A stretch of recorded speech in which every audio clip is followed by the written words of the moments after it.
સર્વ સાધનથી સત્સંગ અધિક કયો તેનું, ગોખરનું આત્મબુદ્ધિનું. સ્વામિનારાયણ હરે સંવત 1880 જ્યેષ્ઠ સુધી સપ્તમીને દિવસ ત્રીજા પહોરને સમયે સ્વામી શ્રી સહજાનંદજી મહારાજ શ્રી ગરડા મધ્યે દાદા ખાચરના દરબારમાંથી ઘોડીએ અસવાર થઈને શ્રી લક્ષ્મીવાડીએ પધાર્યા હતા. ત્યાં ઘણીવાર સુધી તો ઘોડી ફેરવી, પછી તે વાડી મધ્યે વેદી ઉપર વિરાજમાન થયા હતા અને સર્વ શ્વેત વસ્ત્ર પહેર્યા હતા અને મસ્તક ઉપર કાળા શીળાની ધોતલી બાંધી હતી ને કંઠને વિશે મોગરાના પુષ્પનો હાર વિરાજમાન હતો ને પાઘને વિશે તોરો વિરાજમાન હતો અને પોતાના મુખારવિંદની આગળ મુનિમંડળ તથા દેશ દેશના હરિભક્તની સભા ભરાઈને બેઠી હતી. પછી શ્રીજી મહારાજે મુનિ પ્રત્યે પ્રશ્ન પૂછ્યો છે. એકાદશ સ્કંદના 12મા અધ્યાયમાં શ્રી કૃષ્ણ ભગવાને ઉદ્ધવ પ્રત્યે કહ્યું છે જે અષ્ટાંગ યોગ, સાંખ્ય, તપ, ત્યાગ, તીર્થ, વ્રત, યજ્ઞ અને દાનાદિક એણે કરીને હું તેવો વશ થતો નથી જેવો સત્સંગે કરીને વશ થઉં છું એમ ભગવાને કહ્યું છે. માટે સર્વ સાધન કરતા સત્સંગ અધિક થયો. તે જેને સર્વ સાધન થકી સત્સંગ અધિક જણાતો હોય તે પુરુષના કેવા લક્ષણ હોય. પછી જેને જેવું સમજાયું તેવું તેણે કહ્યું, પણ યથાર્થ ઉત્તર થયો નહીં.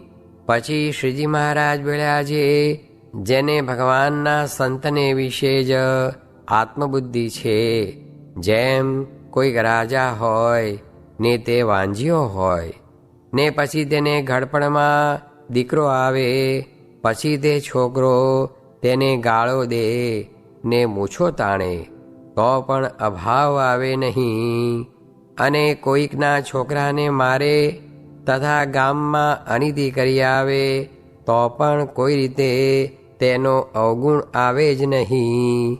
શા માટે? જે એ રાજાને પોતાના દીકરાને વિશે આત્મબુદ્ધિ થઈ ગઈ છે.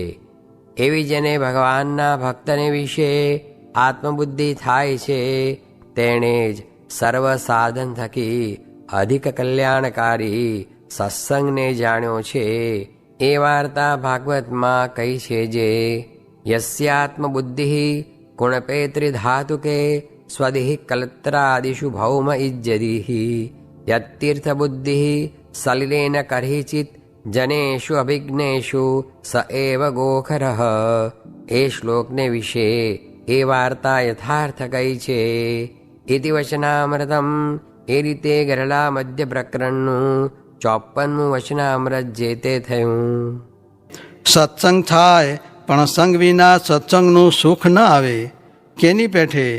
તો જેમ ખાધાનું મળે પણ ખાધા વિના સુખ ન આવે, જેમ લુગડા ગરણા મળે તો પણ પહેર્યા વિના તેનું સુખ ન આવે, તેમ સંગ વિના સત્સંગનું સુખ આવે નહીં.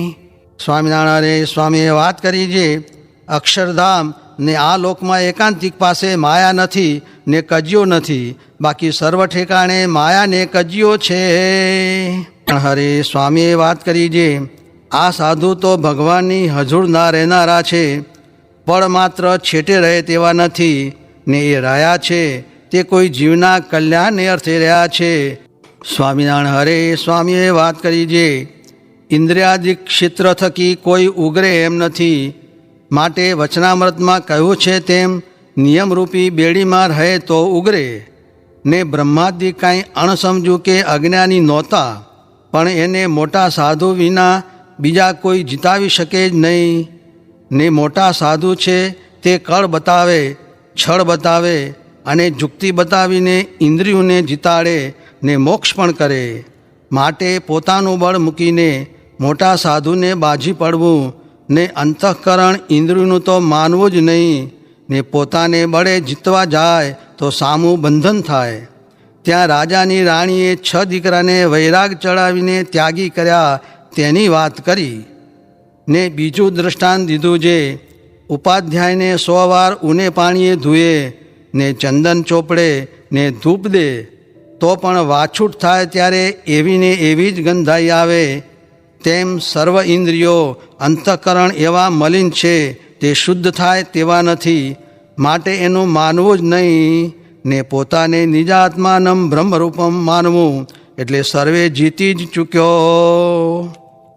સ્વામિનારાયણ હરે સ્વામીએ વાત કરી છે 5 ગુણે યુક્ત એવા સંત ન મળે તો એક ગુણ શીખવો ને 5 ગુણ એકને વિશે હોય એવા સંત મળે એટલે પૂરણ થયું. સ્વામિનારાયણ હરે સ્વામીએ વાત કરી છે સાધુ સાચા છે તેમાં અસાધુની બુદ્ધિ રહે તે વિપરીત ભાવના છે. આ વાત અટપટી છે તે સાધુને બીજા સાધુની જોડે મેળવ્યાથી ઓળખાય. તે ઉપર મુનિ બાવાના દૃષ્ટાંત દઈ ઘણીક વાત કરી. સ્વામિનારાયણ હરે સ્વામીએ વાત કરી છે વરતાલથી પધાર્યા તે દિવસ વાત કરી છે આકુતિ ચિતિ ચાપલ્ય રહિતા નિષ્પરિગ્રહ એવા 64 લક્ષણ સાધુના હોય ત્યારે સાધુ થવાય. તે મહાપ્રલય સુધી ગોપાળાનંદ સ્વામી, કૃપાનંદ સ્વામી, સ્વરૂપાનંદ સ્વામી ને મુક્તાનંદ સ્વામી જેવા સાધુનો અહોરાત્રિ નિરંતર સમાગમ કરે ત્યારે પૂરો સાધુ થવાય. તે સાધુતા વગર સુખ આવે નહીં ને આત્યંતિક મોક્ષ પણ થાય નહીં. તે જેટલી કસર રહેશે તેટલી કસર ટાળવી પડશે. સ્વામિનારાયણ હરે સ્વામીએ વાત કરી છે એક સાધુને રામદાસભાઈની મૂર્તિ ધરાઈ ગઈ. તેની બળતરા થઈ ને રોયા. પછી અમે તેને કહ્યું છે પહેલાં સાધુ દેખાય અને પછી ભગવાન દેખાય. તે પછી 3 દિવસે ભગવાન દેખાણા એમ થાય. તે મુક્તાનંદ સ્વામીના કીર્તનમાં પણ છે જે સાધુ ભેળા ભગવાન તે માટે એમ કરવું. એટલે એક સાધુએ કહ્યું છે એમ તો ભગવાનની કૃપા એ થાય. ત્યારે સ્વામી કહે છે આપણે કઈ દિવસે કરવા બેઠા ને ન થયું. એ ભગવાન ને મોટા સાધુ તેને તો એમ જ કરાવવું છે ને આ તો જીવની ખોટ છે નીકર એની તો કૃપા જ છે. ને નિત્ય ભગવાનમાં જોડાવાનો આગ્રહ રાખવો. નિત્ય બળ્યું એમ શાસ્ત્રમાં કહ્યું છે તે થશે. એ કર્યા વિના છૂટકો નથી. સ્વામિનારાયણ હરે સ્વામીએ વાત કરી છે ઓહો જુઓ ને પરદેશથી વાતો સાંભળવા આવે છે ને આ અહીંના મેળે ને બીજે બેઠા રહે છે. તે શું સમજ્યા? ખરેખરો થઈને સાધુમાં વળગે તો કામાદિક શત્રુ બળી જાય ને ભગવાનમાં જોડાય.